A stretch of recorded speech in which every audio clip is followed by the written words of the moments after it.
정유라 씨가 다시 이제 검찰의 수사의 대상이 됐고 다시 사법에 심판을 받게 됐는데 우리 노승일 선생님이 최근에 네. 참고인 수사를 다시 받았다고 하셨지 않습니까? 네네. 그래서 상당히 유의미한 진술을 했다고 들었는데 저 어떤 내용들을 하셨습니까? 가장 핵심적인 게 그때는 그거였었어요.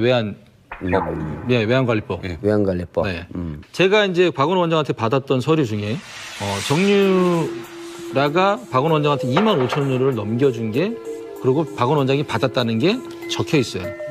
그러면 2만 5천 유로면 나갈 때도 신고해야 되고 들어갈 때도 신고해야 되거든요. 왜 이게 가능했느냐? 프리패스예요, 프리패스.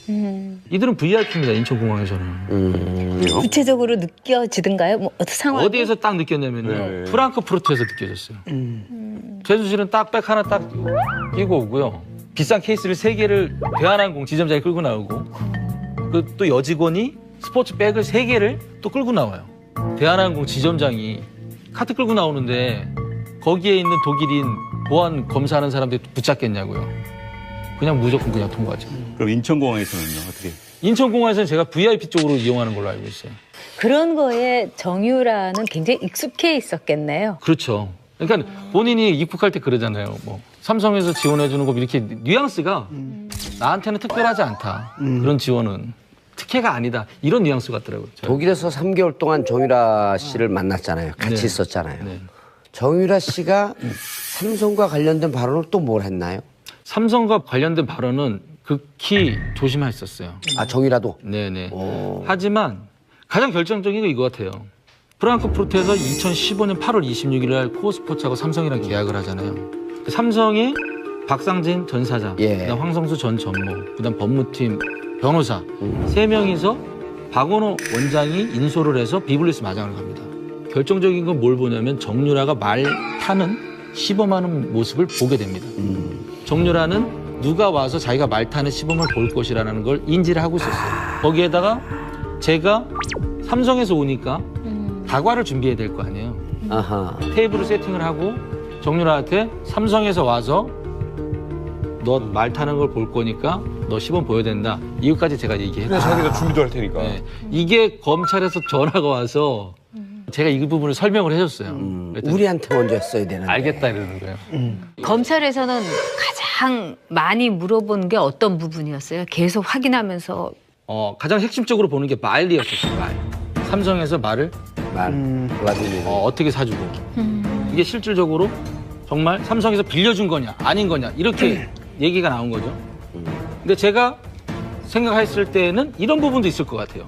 헬그 스트란드에서 말을 삽니다. 거기 한 250만 유로 정도 사잖아요. 예. 정유라의 코치가 되려고 했었던 게 그 네덜란드 국가대표 코치였던 사람이 안드레아스 헬그 스트란드였어요. 예. 그 사람이 말을 중개한 거고. 이 사람이 갖고 있었던 업체였던 거예요. 이 사람이 뭐라 했냐면은 비블리스에서 나는 못 가르친다. 나는 모든 시설을 갖추고 있으니까 네가 나한테 와라 그랬거든요. 그게 덴마크 올보르고였는 것 같아요. 올리. 네. 어떤 방법을 사용했을 가능성이 있냐면요. 헬그 스트란드의 말을 250만 유로 주고 사고 고가의 말이니까 헬그 스트란드가 관리를 맡기는 거예요. 그러면 헬그 스트란드는 매달 관리 비용을 받아야 돼요. 쉽게 표현해서 관리 비용이 4마리에 1,000만 원이면 삼성에서 3,000만 원씩 더 주는 거예요. 차액은? 자, 차액은 헬그 스트란드가 차곡차곡 쌓아놓는 거예요. 말을 최순실한테 넘겨줘야 될 거 아니에요. 그러면 삼성에서 말을 판매하겠다라고 얘기를 하면 헬그 스트란드는 삼성에서 미리 보내준 이 돈으로 그냥 주는 거예요. 상금 받은 거네요? 네. 말은 사고 판매한 게 서류상으로만 왔다 갔다 한 거지 실질적으로 돈 주고 돈으로 이렇게 왔다 갔다 한 게 아니잖아요. 이 말은 그냥 최순실한테 토스해주면 끝나는 부분이었어요. 그러니까 박원호 원장이 저한테 딱 하는 말이 삼성 돈은 아무리 먹어도 탈이 안 난다. 그만큼 삼성은 치밀하다. 여기에서 이 부분이 나왔던 거죠. 자, 최근 재판에서 또 하나의 충격적인 증언이 있었죠. 최순실 소유의 회사 비덱스포츠에서 정유라 씨한테 600만 원이 넘는 월급을 지급했다라는 얘기인데 저 부분은 저는 이렇게 해석하고 싶어요. 독일에 들어가면 무비자 상태에서 3개월을 체류할 수 있습니다. 그렇죠. 근데 내가 어떤 회사를 취직할 것이다 라고 증명만 되면 6개월 임시비자를 줘요. 근데 그 안에 취직을 해야 돼요. 근데 정유라도 일단은 더 이상 연장이 안 되는 상황이었는데 가장 쉬운 방법은 노동비자였었던 거예요. 그러니까 노동비자를 받으려면 어떻게 됐나? 독일에도 우리나라와 마찬가지로 4대 보험이 있습니다. 그 낸 세금 영수증이 있어요. 내역이 있어야 돼요. 그 내역을 만들기 위해서 저 600만 원. 직원들한테 준 것처럼 했을 수도 있는 가능성이 큰 거죠. 정유라의 월급이 600만 원. 저 친구한테 걔 그 유지 비용도 600만 원이 모자른데 600만 원 말도 안 되죠. 별 의미가 없는. 의미가 없는 거죠. 저거는 비자 때문에. 비자를 받기 위한 하나의 수단으로 세금을 낸 것이다. 아니 정유라 씨도 600 받는데 노 부장님은 왜 이렇게 월급을 그때 그 사건 터졌을 때 그 독일에서 지내던 시절에 그 그치. 사진 뭐 이런 거 좀 봤거든요. 네네. 근데 무슨 저기 뭐 오지 탐험 거의 그 수준이었다고. 그 당시 어떻게 된 겁니까, 그건? 아 그때 당시에 최순실 씨가 9월 20 며칠경인가 잠깐 이제 데이비드 윤이라는 사람이 네. 한국에 와요. 들어보네. 독일에 있다가 한국에 가서 잠깐 갔다가 최순실을 만나고 와서 저한테 부장님 전 좀 잠깐 보세요 하더라고요. 그래서 왜 무슨 일이세요? 그러니까는 부장님 회장님께서 모든 거 다 정리하고 한국에 들어오랍니다. 그러는 거예요. 내가 왜 들어가냐 한국에 그랬더니 그건 다 이유를 모르겠다. 난 안 들어가겠다. 그러면은 회장님께서 월급을 못 준다고 합니다. 그러더라고요. 또 그러면 독일에서 주기로 한 150만 원 주지 말고 한국에서는 200만 원 붙여준다고 했으니까 그것만 줘라 하면 됐지 않냐. 그렇게 전해라. 그렇게 했죠. 그다음부터 부식을 딱 끊는 거예요. 그래서 제가 방법이 하나밖에 없었어요. 밥해서 물 말아서 간장 타서 한 보름을 먹었어요. 그러고 난 다음에 제가 모든 문서들을 그 와중에 이제 그렇게 물 말아 먹으면서 문서들이 하나둘씩 들어오면은 다 복사를. 스캔을 해서 파일로 만들죠. 그때는 왜 저기, 그걸 그게 스캔하고 그게 왜 그랬어요? 진행상을 더 많이 알아야 됐었던 부분도 있었어요. 네. 그때 당시에는 정경유착이라는 건 알았어요. 정경유착까지만. 선수들을 선발하기로 돼 있었던 거는 저는 그렇게 인지하고 들어갔어요. 마장마술 3명, 장애물 3명. 박원 원장님도 그렇게 얘기를 했었고 박원 원장님도 최순실한테 제가 봤을 때는 속은 거예요. 박원 원장님 같은 경우에는 그 장애물 선수를 좀 누구를 좀 컨택을 하려고 좀 알아보러 다녔던 거 있어요. 그것도 사실이에요. 하지만 최순실이 꼴값 떨고 있네. 누구 때문에 이게 생겼느냐 해서 모든 게 다 틀어졌죠. 그러니까 박원 원장님 그다음부터 선수 안 알아보러 다닙니다. 자, 오로지 이 한 사람만을 지원하기 위해서 만든 프로그램이었던 거예요. 그러니까 그게 그 전에 2014년 2월 달에는 권력형 비리를 했죠. 김종 전 차관이 사단법인이 쓸 장소로 일산 올림픽 스포츠센터와 분당 올림픽 스포츠센터를 파워포인트로 만들어서 갖고 오죠. 운영권, 그 다음에 시설도 사용할 수 있게끔. 둘 중에 하나 택해라. 그 파워포인트는요, 바로 사단법인이 갔어도 되는 파워포인트였어요. 모든 계획이 쫙. 그거를 잘 만들었다 그러더라고. 근데 이번에 이제 또 나온 증거 중에 최순실 씨가 운영하던 그 광고에서 플레이그라운드. 그렇죠. 그것도 그 전에 알고 있었어요? 플레이그라운드 전시는 코어 플랜이었어요. 코 플랜. 플랜. 자, 2015년 8월 초에 한국에도 법인을 만들 것이라고 그랬거든요. 근데 독일 법인과 한국 법인의 둘 다 이름이 안 정해진 상태였어요. 그런데 코어 스포츠로 정해지면서 한국 법인도 코어 플랜이라고 정해진 거예요. 자, 독일은 스포츠 매니지먼트, 한국에 있는 코어 플랜은 광고회사였다. 광고회사. 주력이. 예. 어떤 주력이었냐? 정부에서 그 이미지 광고 많이 하잖아요. 홍보. 발주하고 코어 플랜은 수주를 하고. 그 다음에 기업들 광고도 수주를 하고. 최순실이 노승희를 왜 나가라고 했냐? 되게 궁금했었잖아요. 예. 고영태가 독일에 들어와서 친구도 보냈는데 최순실, 박원호, 고영태가 셋이서 얘기해 보니 이 판도 아니라는 거예요. 승마 2020년 도쿄 올림픽의 금메달이 목표가 아니라 돈의 목표였었구나라는 결론을 내린 거예요. 그래서 고영태가 삼성하고 계약 끝나고 한 며칠 있다가 바로 한국에 들어갑니다. 한국에 들어오자마자 고영태가 먼저 한 일은 코어 플랜을 없애요. 근데 최순실이 지시를 해서 만들었는데 고영태가 없앴단 말이에요. 저보러 한국 들어와서 고영태를 찾으라는 거예요. 말이 안 되잖아요. 그래서 나는 그런 이유로 하면 안 들어가겠다. 아, 이렇게 된 거군요. 최순실과 고영태의 관계가 어떤 관계이길래 고영태가 최순실의 허락도 받지 않고 막 회사도 없애버리고 하는 거 어느 정도 관계가 고영태는 좀 올바른 생각을 갖고 있었어요. 어떤 올바른 생각이냐면 최순실이 이런 걸 갖고 와요. 근데 고영태는 그 전에 이제 VIP하고의 관계를 좀 알았었나 봐요. 최순실하고의. 그래서 이거는 나중에 문제가 생깁니다. 이거는 나중에 VIP까지도 문제가 생길 겁니다라고 해서 계속 노를 한 거예요. 근데 내가 재밌는 얘기를 했는데 만약에 그 남민석 씨 같은 경우에 재밌는 얘기를 했는데 안 웃어주면 화나잖아요. 서운하지. 네. 최순실도 마찬가지예요. 아니 돈 버는 거 갖고 왔는데 얘가 문제가 생긴다 안 한다고 딱 냉소적으로 반응 보이니까 너 그만둬. 너 앞으로 나랑 만나지 마. 어디 건방지게. 예. 이렇게 된 거예요. 나중에 제일 궁합이 잘 맞았던 게 제 생각에는 차은택이었다고 했어요. 그러니까 이러니까 차은택이 풀리네. 초창기에 노승일 고영태가 차지했던 그 자리를 나중에 다 차고 들어간 거야 보니까. 박근혜 전 대통령이 안종범 수석 수첩에 대해서 모르쇠로 계속 일관했었잖아요. 근데 예. 이번에 또 필요 갖고 한 수첩 7건이 나왔어요.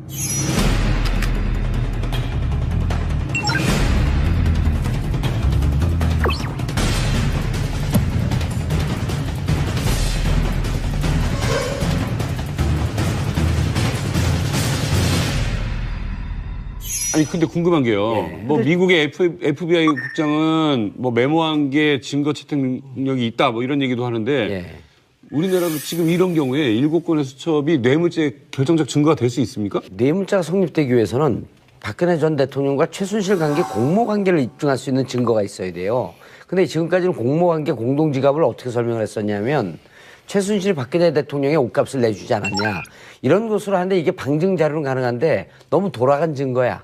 근데 이상하 같은 경우는 실질적으로 최순실 독일 금고지기, 그다음에 여기 유재경 그 미얀마 대사로 바꿨던 사람, 양혜경 이런 등등 사람과 다 연관되어 있는 고대 인맥이거든요.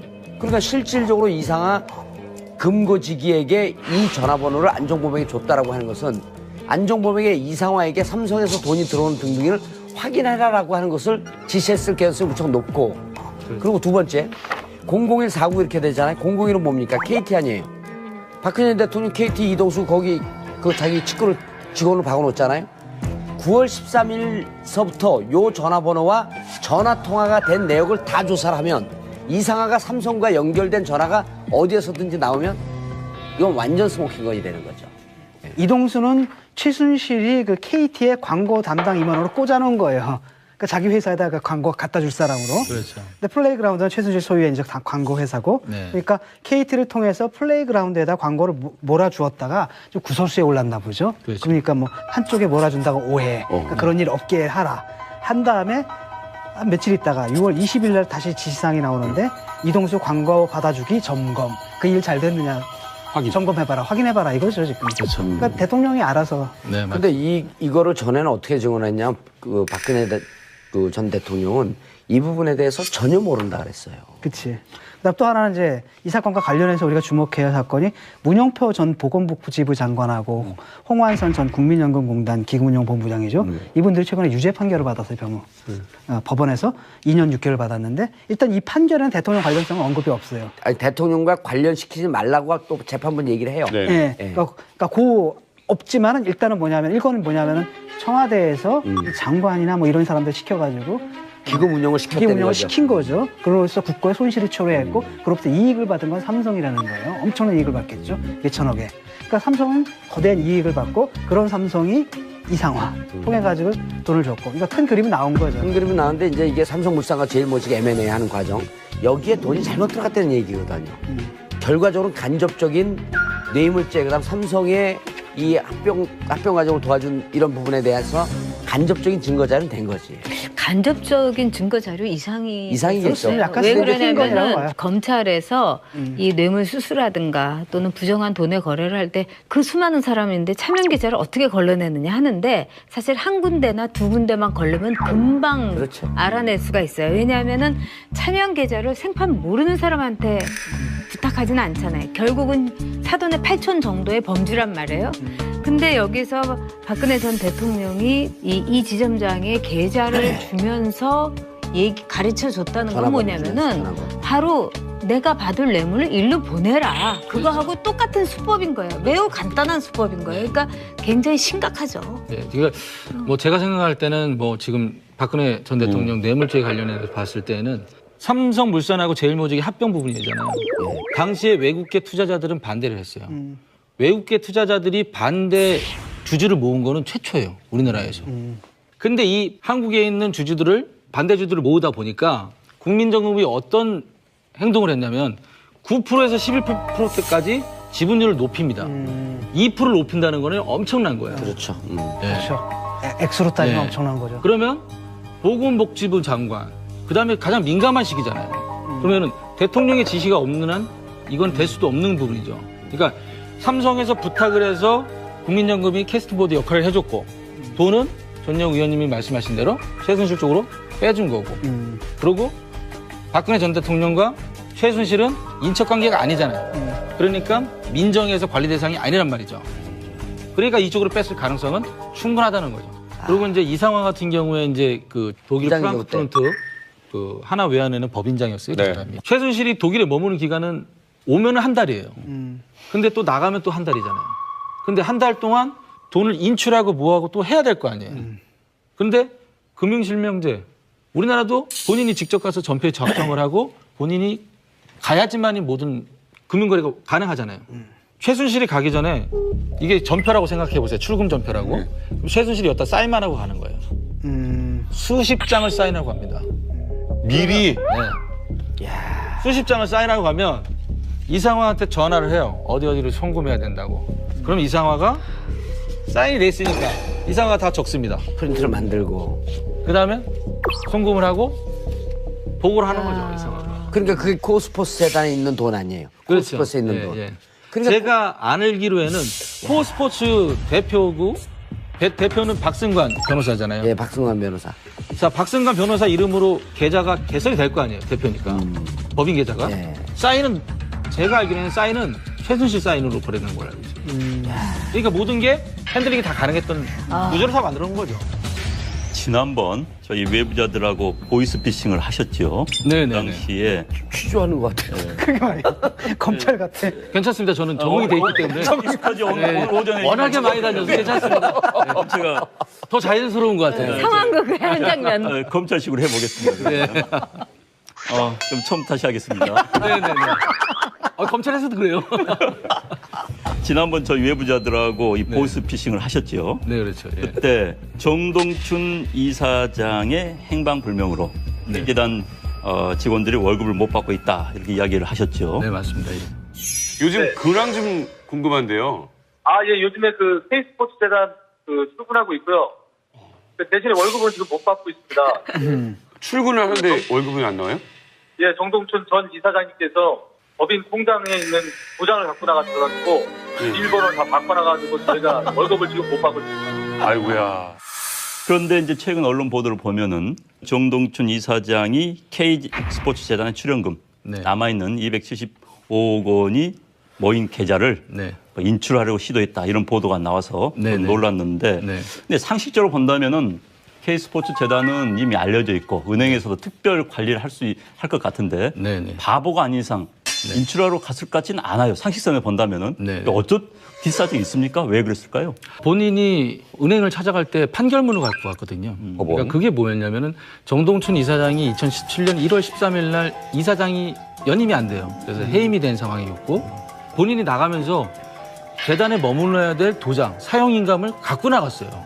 그리고 그 다음날 각 거래은행 찾아가서 비밀번호를 바꿔놓고 또한 다른 은행에 계좌를 개설을 해서 그쪽으로 또 이체도 시켜놓은 것도 있었고 그런 상황에서 저희도 이제 그 사람이 돈을 못 쓰게끔 막아내야 될 거 아니에요. 그래서 저희도 은행에다가 지급 정지를 시켜놨죠. 그래서 양쪽 다 못 쓰게끔 만들어놓은 그렇게 되니까 정동춘 이사장이 가처분 신청을 걸어놓은 거죠. 법원에다가.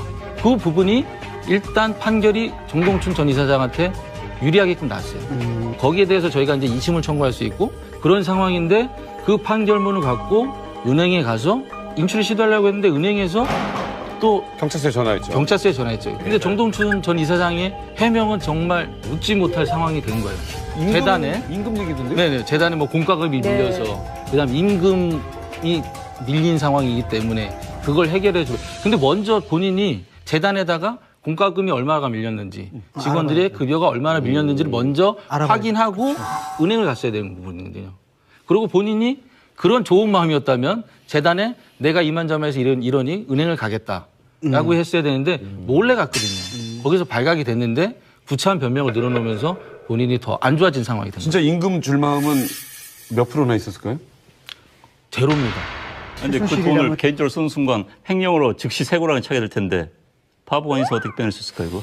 그 사람이 그래서 이제 판결문을 갖고 간 거죠. 그러니까 아니 나는 판결을 빼낸다 하더라도 그 재단은 완전히 그렇죠. 주식의 대상이에요. 경찰도 보고 있는데 거기서 단돈 10원이나 빼내서 개인적으로 넣는 순간 네. 진짜 그 스스로 들어가는 건 마찬가지입니다. 그런데 아니, 쉽게 할 수는 없었을 텐데. 아니 근데 내 생각에는 지금 이제 여기 계신 분들은 전과가 없잖아. 왜요? 이게 전과자의 심리는요. 코너에 몰리고 그럴 땐 도망갈 거하고 돈 이거밖에 안 보입니다. 그분이 전과자예요? 아니 그러니까 이게 안에 있는 사람들 심리가 이제 다 구성이 돼 있잖아요. 그럼 이제 코너에 몰린 거거든. 돈을 갖고 튀어라밖에 없는 거예요. 제가 보기에는 이 돈은 이미 눈먼 돈을 모아놨는데 저 몇백억이 어르렁거리는 거예요 계속. 그래서 저는 본인이 생각을 했든 아니면 제3자가 얘기했든 전 빼갖고 튀려고 했던 거밖에 없어요. 아니 상식적으로 이렇게 피곤한 일에 연루가 되면 난 그 자리에 빨리 박차고 나가서 자유 근데 먹는 게 최순실 무슨- 자체가 어떻게 보면은 나랏돈 빼먹는 거를 그 목표로 삼은 거 아니에요. 그런 점에 아니, 있어서는 그러니까 돈을 빼갖고 튀려고 했던 거예요. 내가 보기에는. 그거밖에 길이 없어요. 돈에 대해서는 집착이 굉장히 강했던 사람 같아. 근데 이제 최순실이 뭐 이런 뭐 K 스포츠도 만들고 뭐 이것저것 만드는 그런 솜씨를 보면 거의 전문가의 수완인데 반면에 언행을 보면은 또 정말 대책 없는 그 아줌마 같다는 느낌도 드는 거예요. 아주머니들 중에서도 이 머리가 잘 돌아가는 분이 있는데 이건 완전히 그냥 내지르는 그런 스타일인데 도대체 어떤 게 진짜 최순실의 얼굴인가요? 모습인가요? 저는 후자 쪽에 이제 내질리는 스타일이 이제 최순실의 스타일이라고 보고요. 오, 최순실이 교묘하다, 정말 똑똑한 거 아니냐 이렇게들 표현하시는데 그 부분은 뭐냐면은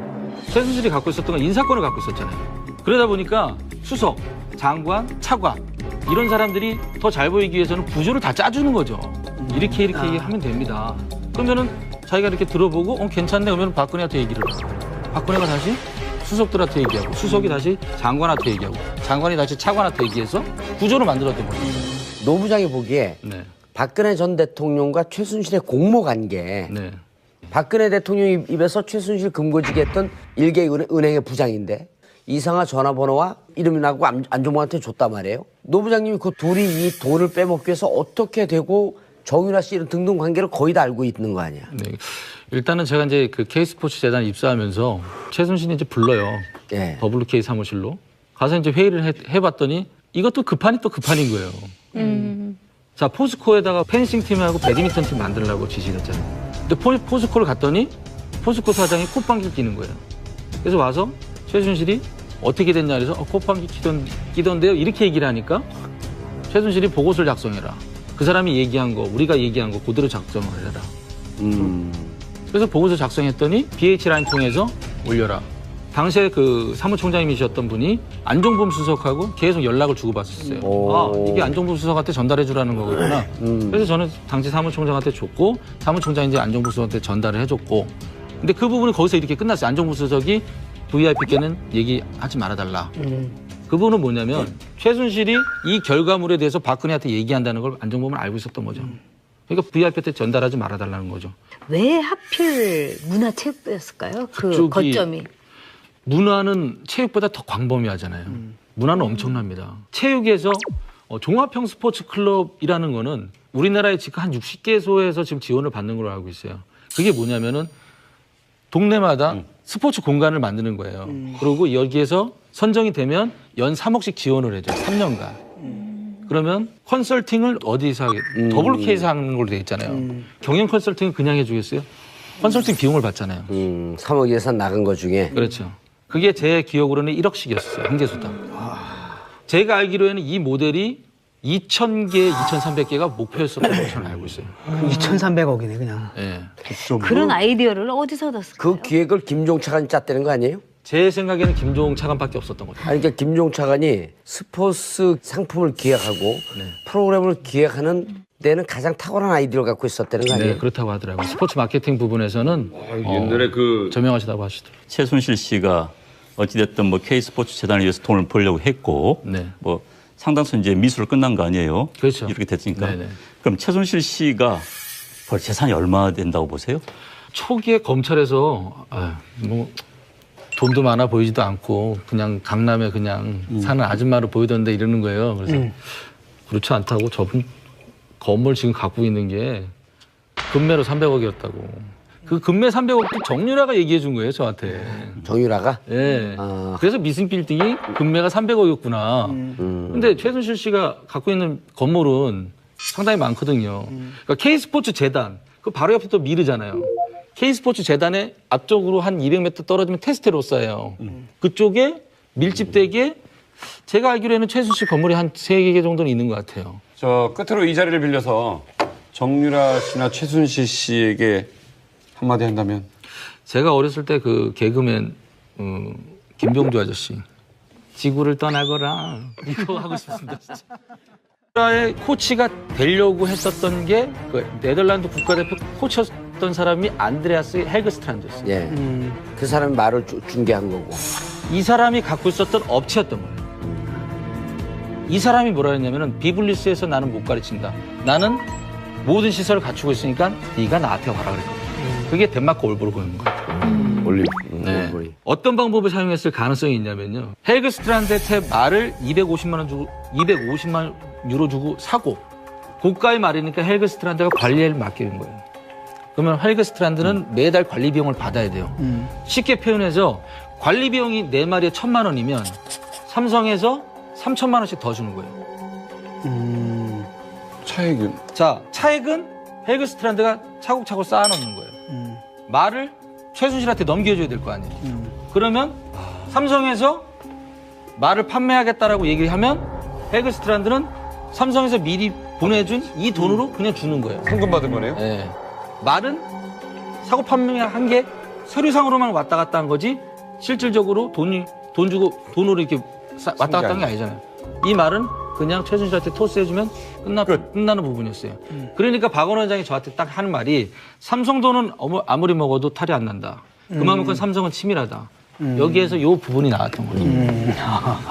자, 최근 재판에서 또 하나의 충격적인 증언이 있었죠. 최순실 소유의 회사 비덱스포츠에서 정유라 씨한테 600만 원이 넘는 월급을 지급했다라는 얘기인데 저 부분은 저는 이렇게 해석하고 싶어요. 독일에 들어가면 무비자 상태에서 3개월을 체류할 수 있습니다. 그렇죠. 근데 내가 어떤 회사를 취직할 것이다 라고 증명만 되면 6개월 임시비자를 줘요. 근데 그 안에 취직을 해야 돼요. 근데 정유라도 일단은 더 이상 연장이 안 되는 상황이었는데 가장 쉬운 방법은 노동비자였었던 거예요. 그러니까 노동비자를 받으려면 어떻게 됐나? 독일에도 우리나라와 마찬가지로 4대 보험이 있습니다. 그 낸 세금 영수증이 있어요. 내역이 있어야 돼요. 그 내역을 만들기 위해서 저 600만 원. 직원들한테 준 것처럼 했을 수도 있는 가능성이 큰 거죠. 정유라의 월급이 600만 원, 저 친구한테 걔 그 유지 비용도 600만 원이 모자른데 600만 원 말도 안 되죠. 별로 의미가 없는. 의미가 없는 거죠. 저거는 비자 때문에. 비자를 받기 위한 하나의 수단으로 세금을 낸 것이다. 아니 정유라 씨도 600 받는데 노 부장님은 왜 이렇게 월급을 좀 그때 그 사건 터졌을 때 그 독일에서 지내던 시절에 그 사진 뭐 이런 거 좀 봤거든요. 네네. 근데 무슨 저기 뭐 오지 탐험 거의 그 수준이었다고. 그 당시 어떻게 된 겁니까, 그건? 아 그때 당시에 최순실 씨가 9월 20 며칠경인가 잠깐 이제 데이비드 윤이라는 사람이 네. 한국에 와요. 들어보네. 독일에 있다가 한국에 가서 잠깐 갔다가 최순실을 만나고 와서 저한테 부장님 전 좀 잠깐 보세요 하더라고요. 그래서 왜 무슨 일이세요? 그러니까는 부장님 회장이 이렇게 정유라 씨가 다시 이제 검찰에 수사의 대상이 됐고 다시 사법에 심판을 받게 됐는데 우리 노승일 선생님이 최근에 네. 참고인 수사를 다시 받았다고 하셨지 않습니까? 네, 그래서 네. 상당히 유의미한 진술을 했다고 들었는데 주로 어떤 내용들을 하셨습니까? 가장 핵심적인 게 그때는 그거였었어요. 외환관리법. 네. 외환관리법. 네. 제가 이제 박원호 원장한테 받았던 서류 중에 정유라가 박원호 원장한테 2만 5천 유로를 넘겨준 게 그리고 박원호 원장이 받았다는 게 적혀 있어요. 그러면 2만 5천 유로면 나갈 때도 신고해야 되고 들어갈 때도 신고해야 되거든요. 왜 이게 가능했느냐? 프리패스예요, 프리패스. 이들은 VIP입니다, 인천공항에서는. 구체적으로 느껴지던가요? 뭐 어떤 상황? 어디에서 딱 느꼈냐면요. 네. 프랑크푸르트에서 느껴졌어요. 최순실은 딱 백 하나 딱 끼고 오고요. 비싼 케이스를 3개를 대한항공 지점장이 끌고 나오고 그 또 여직원이 스포츠 백을 3개를 또 끌고 나와요. 대한항공 지점장이 카트 끌고 나오는데 거기에 있는 독일인 보안 검사하는 사람들이 붙잡겠냐고요. 그냥 무조건 그냥 통과하죠. 그럼 인천공항에서는요 어떻게? 인천공항에서는 제가 VIP 쪽으로 이용하는 걸로 알고 있어요. 그런 거에 정유라는 굉장히 익숙해 있었겠네요. 그렇죠. 그러니까 본인이 입국할 때 그러잖아요. 뭐 삼성에서 지원해주는 거 이렇게 뉘앙스가 나한테는 특별하지 않다. 그런 지원은 특혜가 아니다. 이런 뉘앙스 같더라고요. 독일에서 3개월 동안 정유라 씨를 만났잖아요. 같이 네. 있었잖아요. 네. 정유라 씨가 삼성과 관련된 발언을 또 뭘 했나요?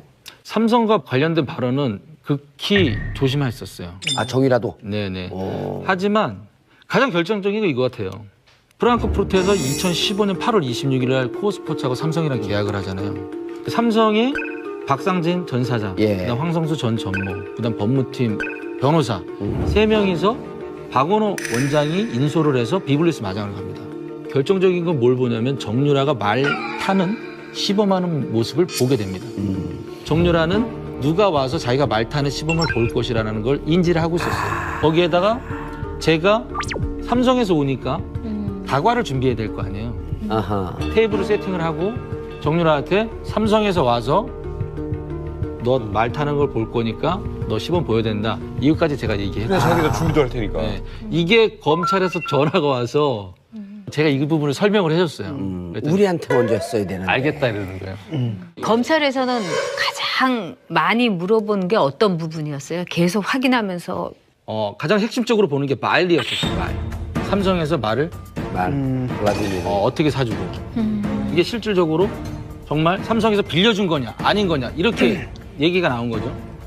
근데 제가 생각했을 때는 이런 부분도 있을 것 같아요. 헬그 스트란드에서 말을 삽니다. 거진 한 250만 유로 정도 사잖아요. 예. 정유라서 모든 거 다 정리하고 한국에 들어오랍니다. 그러는 거예요. 내가 왜 들어가냐 한국에 그랬더니 그건 다 이유를 모르겠다. 난 안 들어가겠다. 그러면은 회장님께서 월급을 못 준다고 합니다. 그러더라고요. 그러면 독일에서 주기로 한 150만 주지 말고 한국에서는 200만 원 붙여준다고 했으니까 그것만 줘라 하면 됐지 않냐. 그렇게 전해라. 그렇게 했죠. 그다음부터 부식을 딱 끊는 거예요. 그래서 제가 방법이 하나밖에 없었어요. 밥해서 물 말아서 간장 타서 한 보름을 먹었어요. 그러고 난 다음에 제가 모든 문서들을 그 와중에 이제 그렇게 물 말아 먹으면서 문서들이 하나둘씩 들어오면은 다 복사를. 스캔을 해서 파일로 만들죠. 그때는 왜 저기- 그걸 그게 스캔하고 그게 왜 그랬어요? 진행사항을 더 많이 알아야 됐었던 부분도 있었어요. 네. 그때 당시에는 정경유착이라는 건 알았어요. 정경유착까지만. 선수들을 선발하기로 돼 있었던 거는 저는 그렇게 인지하고 들어갔어요. 마장마수 3명, 장애물 3명. 박원 원장님도 그렇게 얘기를 했었고 박원 원장님도 최순실한테 제가 봤을 때는 속은 거예요. 박원 원장님 같은 경우에는 그 장애물 선수를 누구를 좀 컨택을 하려고 좀 알아보러 다녔던 적이 있어요. 그것도 사실이에요. 하지만 최순실이 꼴값 떨고 있네. 누구 때문에 이게 생겼느냐 해서 모든 게 다 틀어졌죠. 그러니까 박원 원장님 그다음부터 선수 안 알아보러 다닙니다. 자, 오로지 이 한 사람만을 지원하기 위해서